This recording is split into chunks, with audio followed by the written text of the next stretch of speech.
October 12 8 மணி நேர வேலைக்கு போராடிய வா. சுப்பையா நினைவு தினம். தென்னிந்திய கம்யூனிஸ்ட் கட்சியின் முதல் கிளையை தொடங்கியவர் வா. சுப்பையா. இவர் 1911ஆம் ஆண்டு பிரெஞ்சு இந்திய பகுதியான பாண்டிச்சேரியில் பிறந்தார்.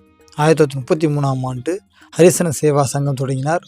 1936இல் தொழிற்சங்க உரிமை கோரி 3 பஞ்சாலி தொழிலாளர்கள் இணைந்து நடத்திய போராட்டத்தில் வா. சுப்பையா தலைமை தாங்கினார். அவர் ஒடுக்க 1936இல் ஜூலை 30 பிரெஞ்சு ஏகாதிபத்திய இராணுவத்தின் துணையோடு அடக்குமுறையை கட்டவிழ்த்தது.